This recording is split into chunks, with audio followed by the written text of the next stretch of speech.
This episode of Neo Reality Collective is brought to you by The Everyday Fan. Check out their content and a passionate group of content creators getting together to create content for the growing community of pop culture, fan base, fandoms, and especially sports such as football, basketball, baseball, professional wrestling, and MMA fantasy sport. Control your content and share your story around the world today. The Neo Reality Entertainment brand expands with a relaunch of the Neo Reality Collective Pop Culture News Talk. Your host, Eric Brown, gives his insights and thoughts in the ever-expanding news world of comic books, professional wrestling, gaming, TV, and movies. Be sure to donate to the brand and keep up to date with additional content on YouTube channels such as Neo Reality Entertainment, NRE The Wrestleverse, and NRE Pop Culture Omniversa.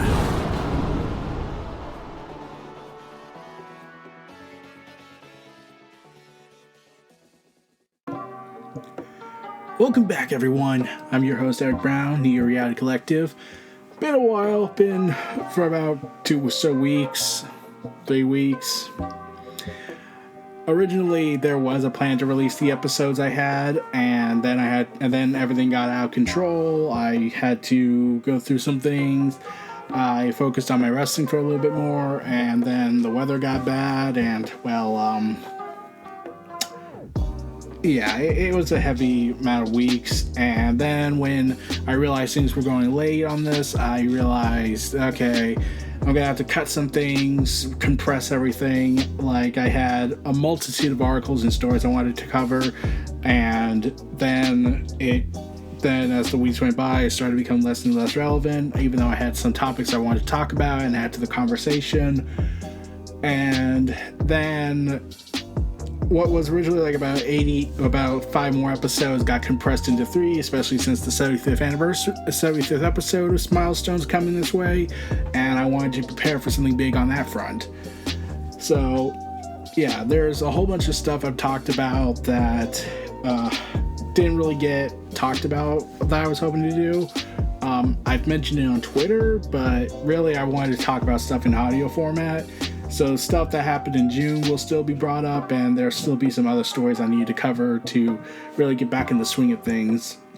And then when I get to the Milestone episode, I got some plans, and a new logo has already been made, and you'll start seeing that down the road soon. And then I have some other series of videos coming. It's pretty wild. So let's talk about the biggest thing that happened back in June. Secret Invasion started, and it only recently ended, and the opening of the show is strange. So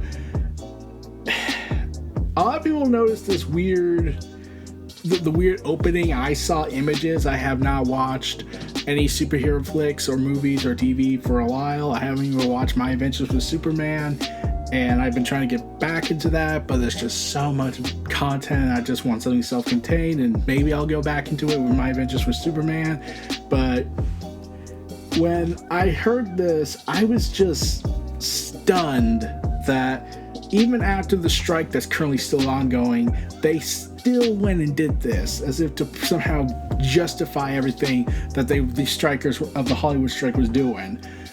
The Marvel Cinematic Universe, for many, lost traction from this because Secret Invasion's opening credits was made in AI. So Marvel had to come out, Disney also came out, that this was apparently an intentional creative decision from Marvel Studios, saying it's supposed to look deliberately odd and twisted, showing a handful of familiar places and faces being warped and overcome by Skrulls. Okay, here's the thing, but why do you need AI? Why not just get artists to draw the Uncanny Valley? Like, here's the thing. They try to say that they brought artists on board with this, but the foundation of it is still the sketchy AI usage. It's just why would you bring this in when the strike is going on that relates to artificial intelligence and that concern that you Hollywood elites will wipe them out with it, which is proven true at this point? Why would you do that? And they just kept making up excuses, and I was just like, but you use artificial intelligence. I get you're trying to make a statement with it. Like, they tricked a bunch of people into believing this is the statement, that it's supposed to look creepy, odd, inorganic, synthetic, because aliens are invading, a secret invasion and all that. But there are other ways you could have went with this that doesn't involve using artificial intelligence. You could have hired CG artists to make Uncanny Valley stuff. You could have had regular artists make Uncanny Valley stuff. It's just... Or do something different where there's now... Or why not just remake the intro of the Marvel Cinematic Universe, except replace the heroes for scroll imagery. That would have been interesting. Or just not do an intro at all to really set the tone that this is not the same Marvel Cinematic Universe of cringy Marvel humor. But, yeah. So, yeah, that had happened. And they kept saying, and like I said, they kept saying that no artists' jobs were replaced, even though Disney's now recently hiring people in the wake of these strikes, so that's thrown out the window. But it was just a bad time all around. I was going to watch Secret Invasion, and then I just quit before I even started, because I was like, no, I can't support this. I can't support this. Like, I had a friend who I do artwork with. He said that he wasn't going to watch it because of what happened. So, speaking of that, speaking of Hollywood productions, the Last of Us HBO show happened, and Matthew McConaughey was revealed.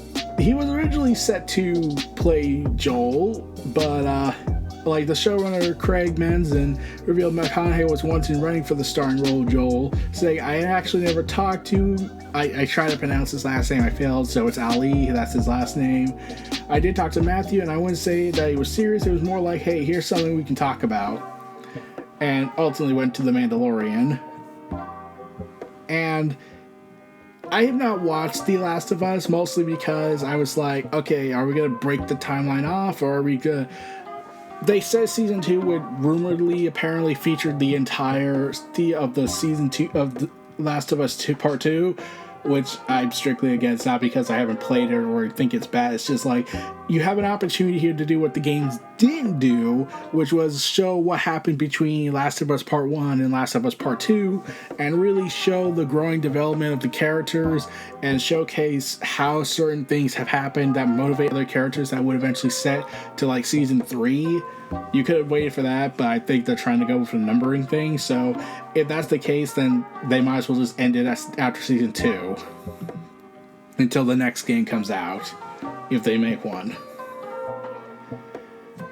So the DCU has the James Mangold has talked about his upcoming DCU film Swamp Thing, and it said, and they had to. And even though James Gunn also said this, he said that Swamp Thing will be, like, it's more self-contained, but will ultimately be growing into more of the main DC Universe story. Speaking to Variety, the director of Logan and Indiana Jones: The Dial of Destiny, he's saying that his take on Swamp Thing will be different from a lot of recent DC or even MCU films, and said it will be a simple, clean gothic horror movie and won't be created with a greater franchise in mind. So pretty much it's going to be like, okay, we're going to make one movie and we're going to tell that movie's story. If we make more, that will be a later conversation, but we want to go ahead and tell this story. And Mangold even said this in the interview. Well, I'm sure DC views Swamp Thing as a franchise, I would be viewing it as a very simple, clean gothic horror movie about this man monster. And sticking to that day, he's been touring for years with the idea of making a kind of Frankenstein movie, saying he's been working on it since April, but he said he called DC himself when Gunn and Safran took the reins to put his name in contention and into the greater DCU project. Now, I am excited for this, but I would have also would like, so, wait, are you going to take ideas from the other Swamp Thing TV show that happened? I would have honestly, I think you could have made the first season be readapted into a movie, but, yeah. That was just my 2 cents on that. Also, Superman Legacy had a big update. They have gotten their new Lois Lane and their new Clark Kent. Hooray! We have the new Lois Lane and Clark Kent! And there were other castings that were announced over the subsequent days and weeks. I'll talk about that a little bit after the 75th episode.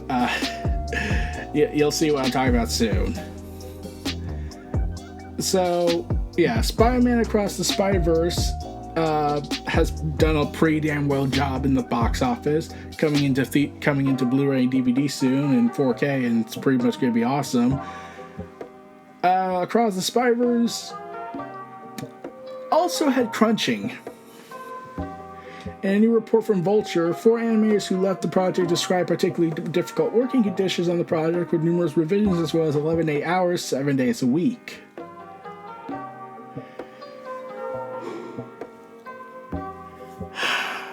Okay, so the animators talked to Vulture, and this is what happened.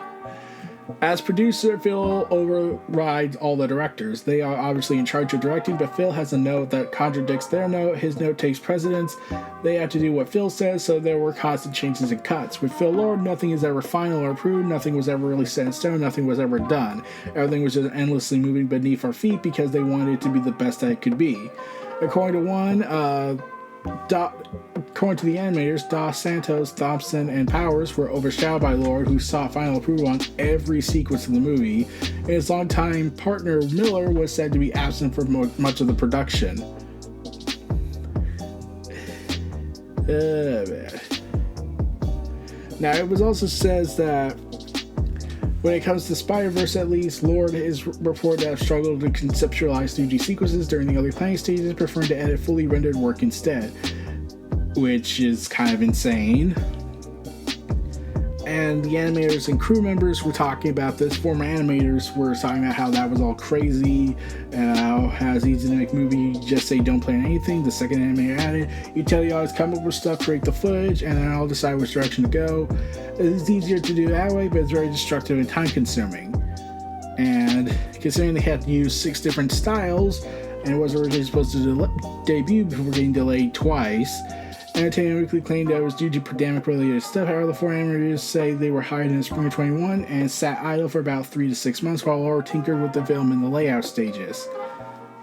Something like 90% of the shots in the trailer are not in the movie, re-engineered or reanimated, had different characters doing the same thing. It was purely a sequence of cool ideas that made us slap together while they rested the production.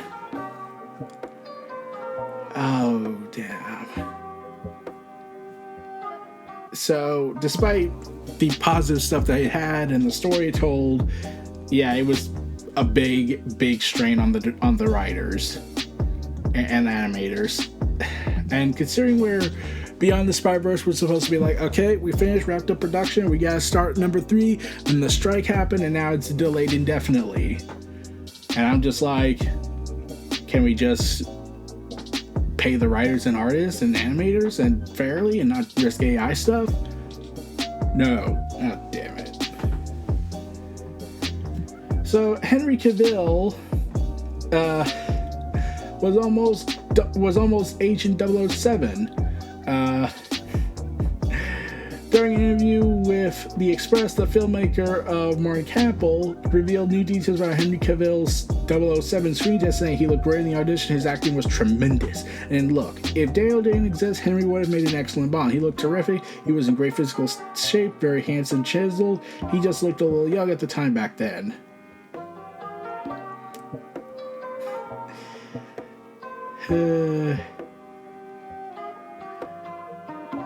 Yeah, so basically, and famously, Henry Cavill just missed out on the role of 007 back when the casting for the 2006 hit Casino Royale took place. The role, of course, went to Daniel Craig. However, Cavill thinks that Cavill simply missed his time to play the iconic British super spy. At the time, Cavill was only 23, so his casting would have made him the youngest Bond yet.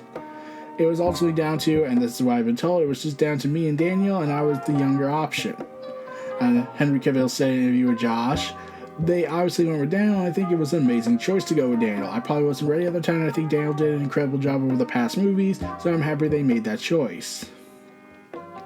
And since Daniel Craig is gone after the events of No Time to Die,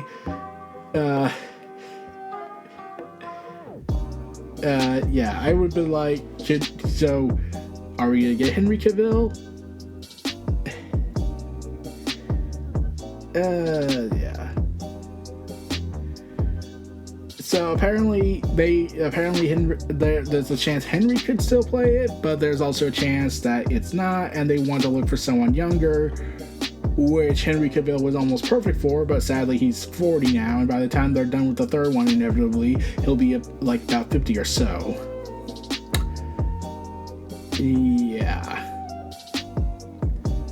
And they're aiming to be a complete reinvention of the series, and it's reported that the producers are looking for someone younger for the role, ideally in their 30s. So Henry Cavill's out. Damn. He would have been a great Bond. I think he really fit the mold. Heck, there was another actor who was considered for the role, but then racists went ahead and ruined it because he's black, and therefore he can't be James Bond because James Bond is a white British guy. And I was like, oh my god. They're not even canon. All these movies take place in like their own separate little universes. So, yeah. So, Mission Impossible Dead Reckoning, speaking of massive spy films,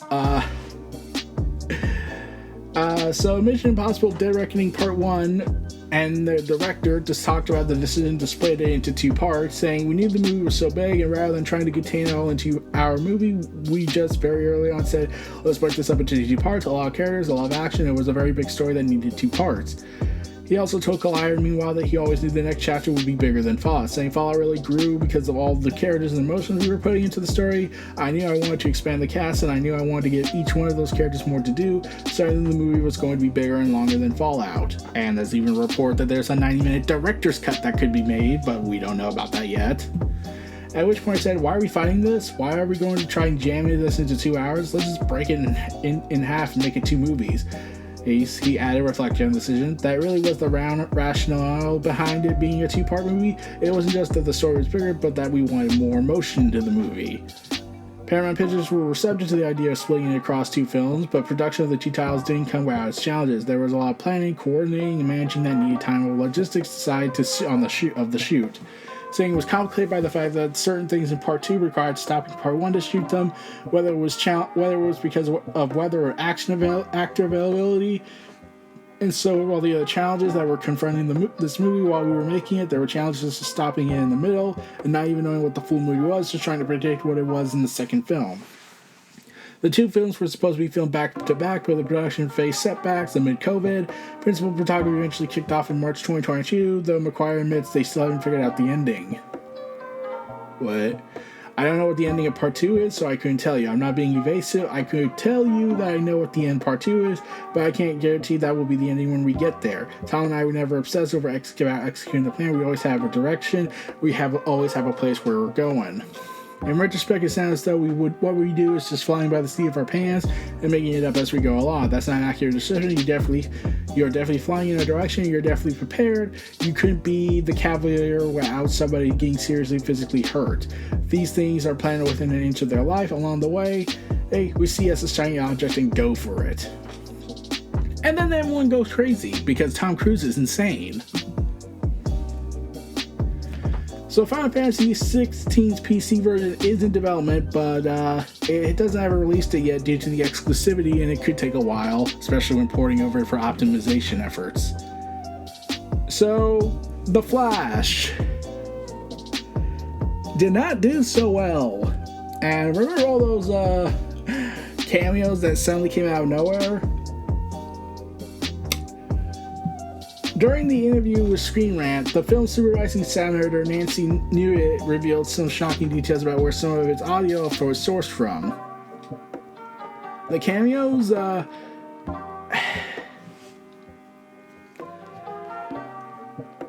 god. They used YouTube.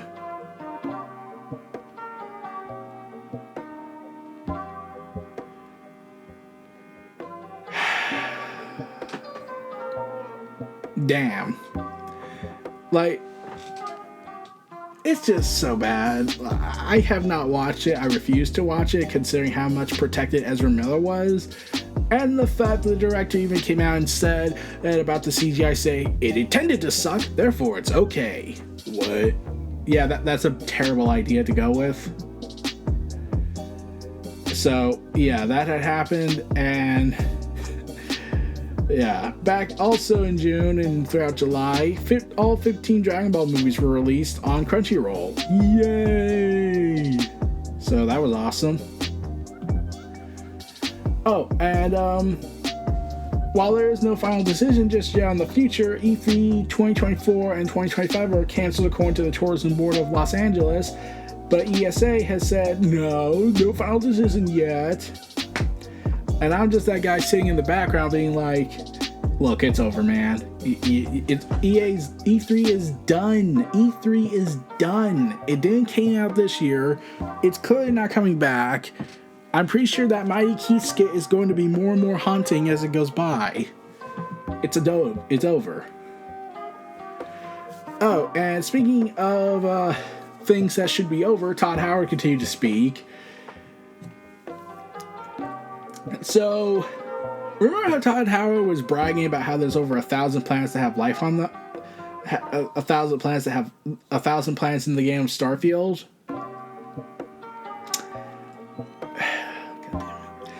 So, it's revealed that only 10% of Starfield's 1,000 planets have life on them. So, if you were a betting man, 100 planets. So 100 planets are only interesting here. Okay, got it. Okay. Yeah, just so we're effing clear. So, how about just make a bunch of planets that do have procedurally generated content? Or was that just too much to ask? They talk about how handcrafted it is, and it's the most handcrafted version of any Bethesda game. It's like, can we just... I just hope this game's good, regardless of Todd Howard's massive lies. And I really still think he should have been over. But enough about that. Metal Gear Solid 4 is finally free from PlayStation 3 as part of a leaked Metal Gear Solid Master Collection Volume 2. My god. So, Metal Gear Solid Guns of the Patriots finally coming out of their trap state. Oh man. That's gonna be awesome if it does happen. So, Marvel also told the Secret Invasion, speaking of stealth stuff, Marvel told Secret Invasion director not to read the comics before making the show.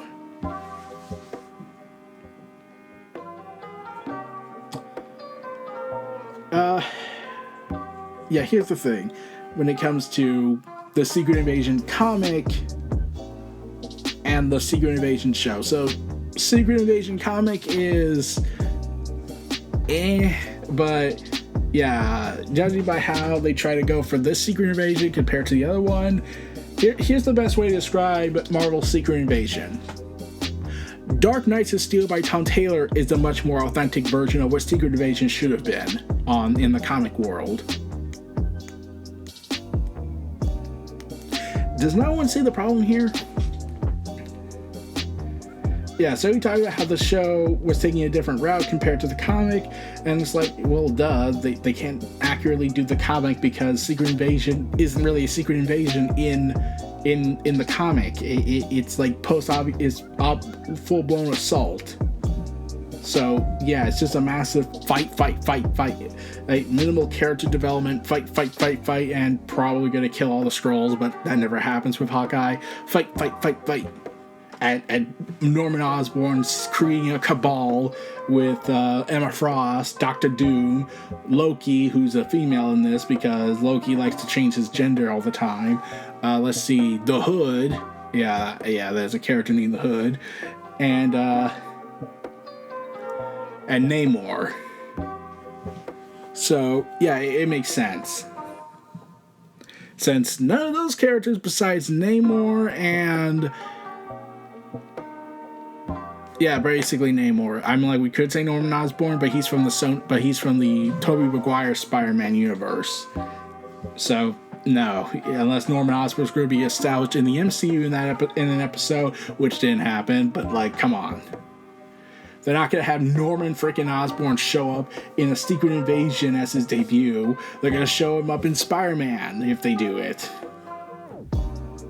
By the way, speaking of Spider-Man, El Muerto, that wrestler movie of Spider-Man's villains, well, according to Deadline, the film is still in development, even though Bad Bunny has quit. But we had to remove it but Sony removed it from the schedule because the ongoing strike and Bad Bunny's touring dates. And I'm just that guy that's like, why is this even a thing? Is this like, wait, this is a real character? Like, I get you didn't have Bonesaw because Macho Man Randy Savage, oh yeah, is no longer with us, but really? And Diablo 4 newcomers are horrified to learn they had to start a new character to play Season 1 content. I pity all of you. I really genuinely do. Also, Star Wars The Old Republic development has been shifted around, as BioWare has announced that they are moving from being the developers of Star Wars The Old Republic and going to a third-party developer. And people were worried it was not going to go into maintenance mode, saying like there's still big plans for the game. And yes, and that how The Old Republic is still going to be a thing, and they're going to add more content and always have a thing. But yeah, it was a concern period with the maintenance mode fear, but luckily they're still making content. I wish they made it for consoles though. Meanwhile, M. Night Shyamalan's new film, Trap, is set to be a psychological thriller, shocking, set at a concert. So, is this the part where a giant monster arrives and eats everything in the building, or the building is the monster? Because that's not a good twist. Like, at all. It's not a good twist if they go that route. Oh, man.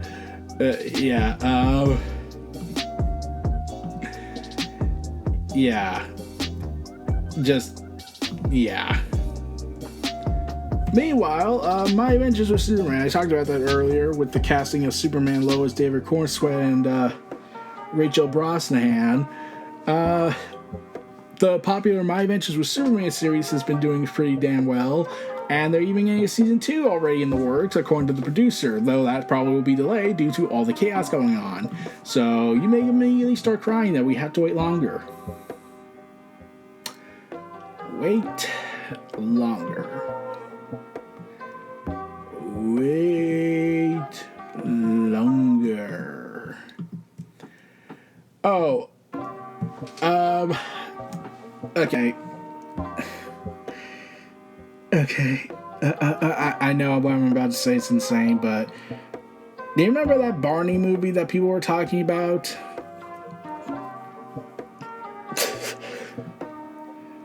According to an interview with the New Yorker, Mattel executive revealed that the upcoming take on the talking dinosaur is more for grown-ups.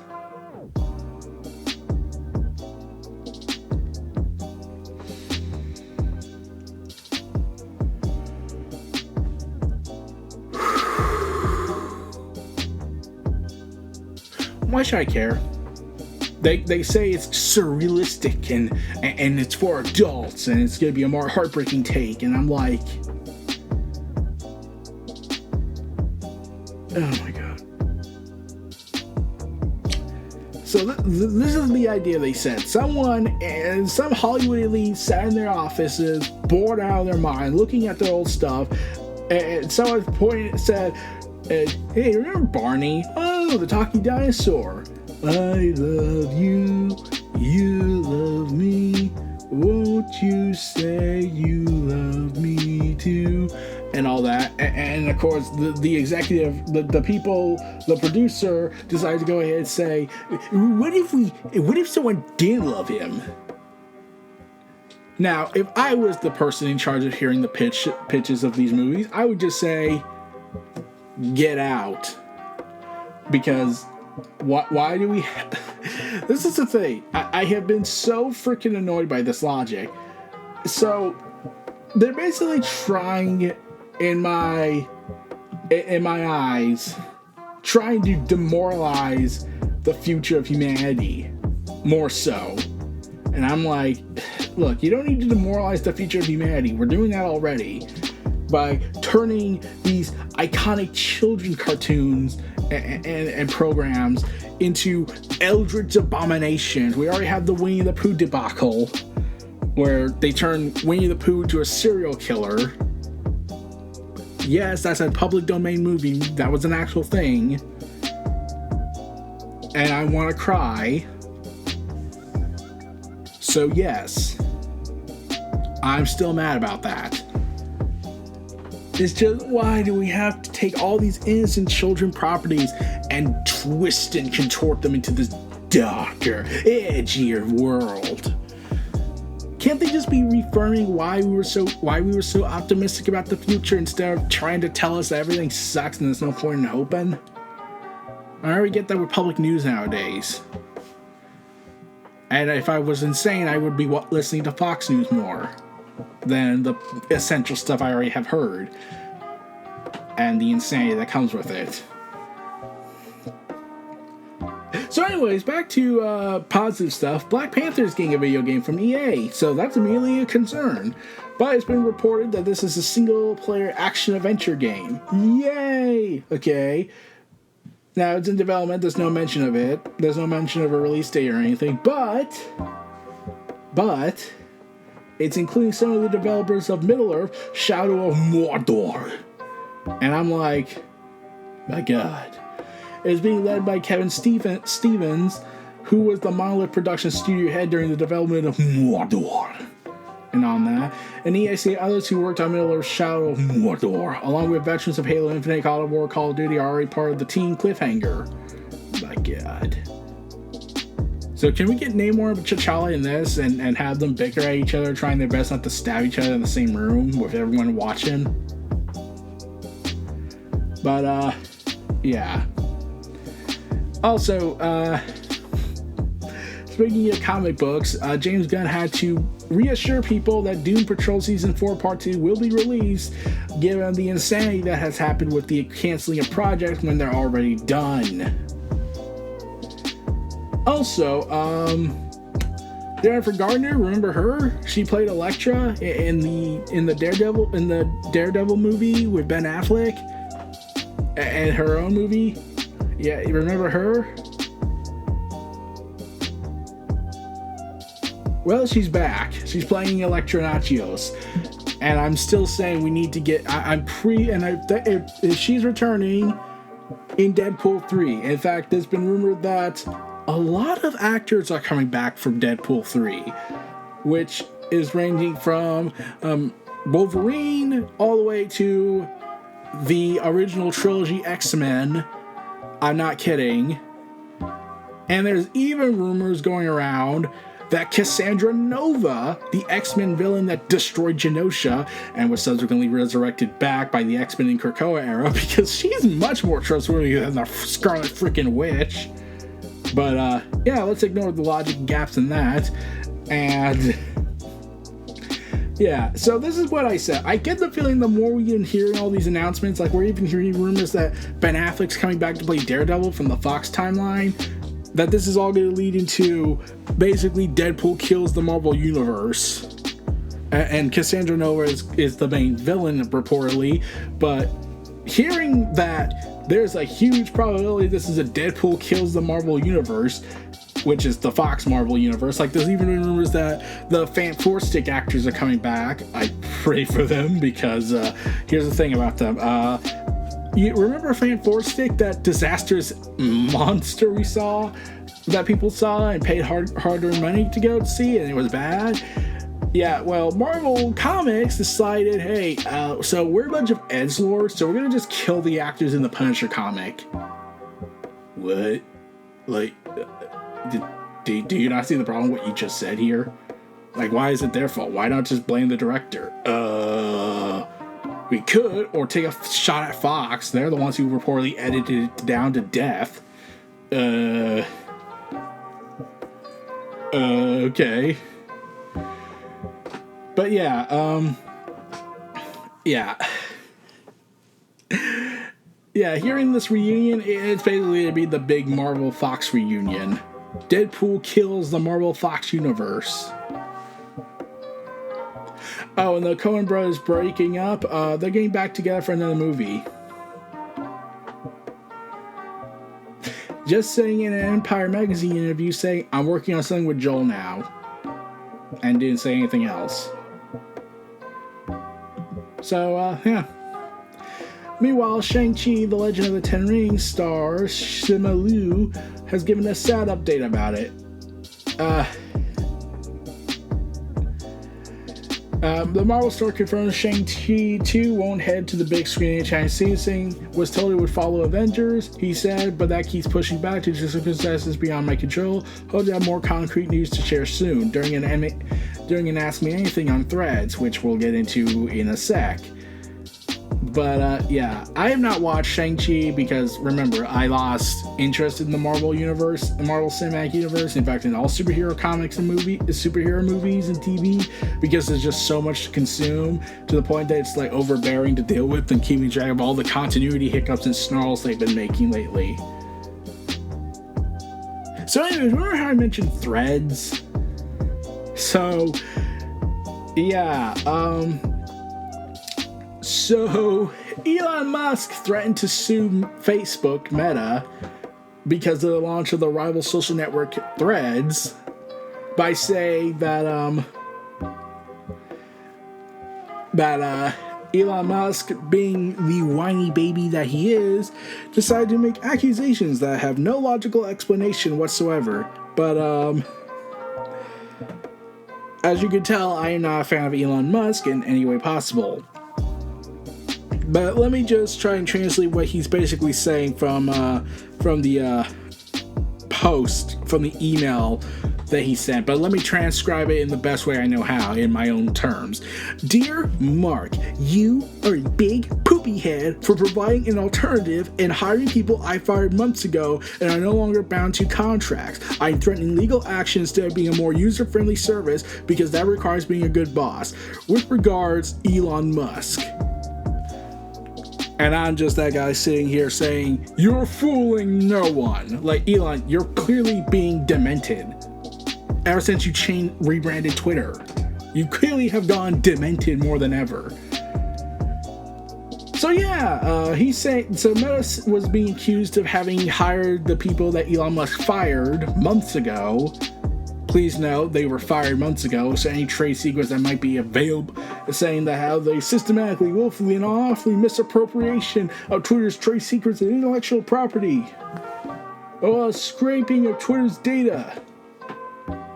Like in the legal letter, they claim that experts to have helped create the copycat Threads app, and it's like, dude, do you just not hear the crap that has come out of your mouth? Yeah, Meta denied these claims, but yeah, they're playing. But Elon Musk is still being the denial madman that he is. So,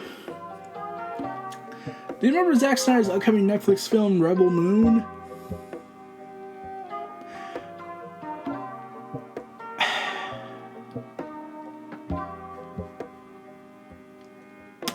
okay, let me just explain this. So, Rebel Moon, I was marginally excited for it. But then Zack Snyder came out and said he wants it to start being the start of a new cinematic universe, and I was like, okay, I quit. What? Can't we just tell a story first, then do the cinematic universe later? Or just make a compiled trilogy and move on with our lives, not make everything a freaking shared universe? Like, I like it, cool and all, but like, there's just too much of a good thing. Too much of a good thing.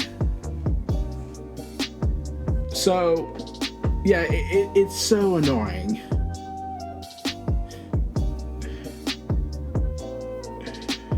Yeah.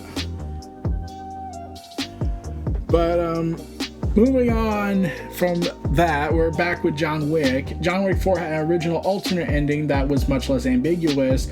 I don't know, I haven't seen it, but apparently there was supposed to be a thing where John was dead and they didn't know, but they filmed an alternative take if test audiences didn't like the one where it was ambiguous, where John Wick is confirmed alive, though John Wick 5 has been pretty much put in production at this point, so it's more or less pointless. Unless you're going to just kill him off and make John Wick Jr., which I hope doesn't happen. Oh, also, speaking of movie flops, Amazon's The Citadel plan reportedly was a $250 million flop.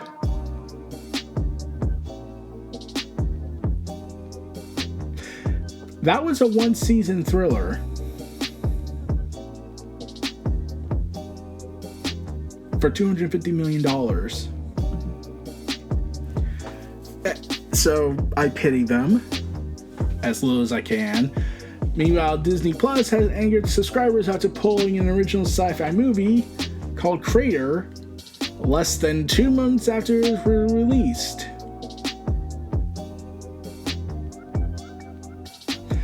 Okay.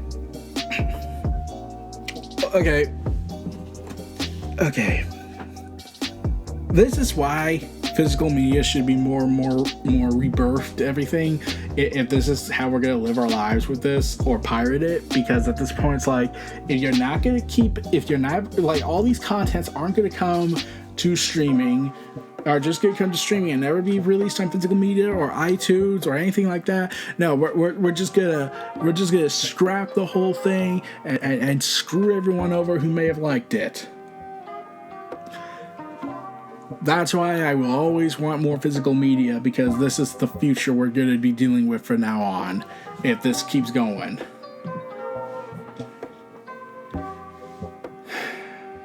Yeah.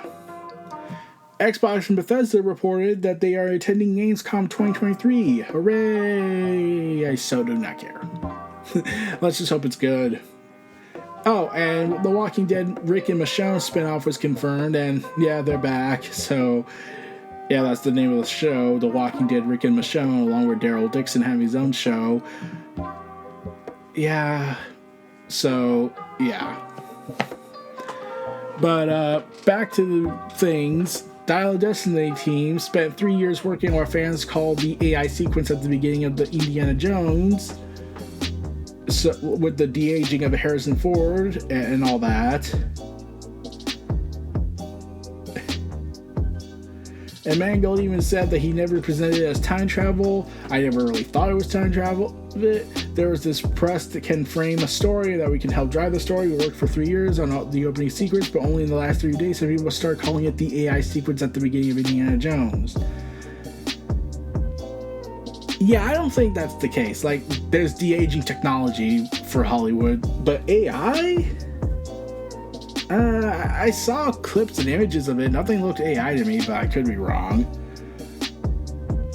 Oh, and Apple is scaling back production plans on its $3,500 Vision Pro mixed reality headset due to the complexity of its old design. So it's going to be a massive pro-consumer product, so that's just insane. Also, One Piece English dub came to Crunchyroll on July 5th, so that was pretty awesome. And Suicide Squad Isekai is being an anime series announced by Warner Bros. Japan and WIT Studios. Yeah, the DC universe is finally joining the world of anime, and it's going to be its first episode is going to be first series is going to be about the Suicide Squad Isekai, which is basically where the main character is dead, and then involves the protagonist, usually a pretty normal person, getting transported to a fantasy world full of wonderful, dangerous creatures and powers. Well, it's gonna be Harley Quinn who goes through that, and it's gonna be insane. So I pray for everything. However, Harley and Joker will lead the show, and they said that this version of the Joker will be different, and they didn't want to copy any particular iteration and have something completely unique. Hard to do when the Joker is an abusing, psychopathic madman who's hell-bent on making Batman laugh because he's madly in love with his attention. And every crime he commits is basically him saying, "Notice me!" No. So, yeah. But last but not least, to end this episode, Microsoft has won the court battle against the FTC over the Activision-Blizzard acquisition, and even even FTC's appeal has been repealed and it's been denied. So, yeah, and there's even a 53-page document talking about the decision by the judge. It's long and complicated, but basically the motion for a preliminary injunction is denied, and all that.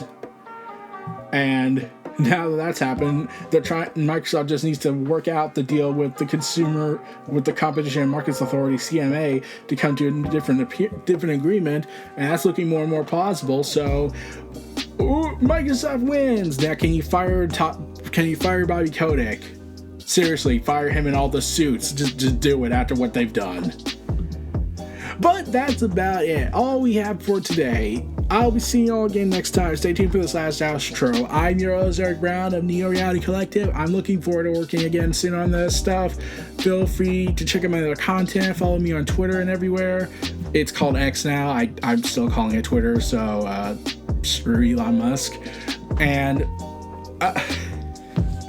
it's good to be back. I'm hoping this doesn't go on a big hiatus, but I'm trying to get myself back into the shape of things with content creating. I only just came back to my wrestling stuff, so yeah, I was getting through a burnout period, and work is being a pain, so I won't go into that. But I'll see y'all again next time. Stay tuned for this last outro, and I'll see y'all again. Peace, take care, and have a good day, all.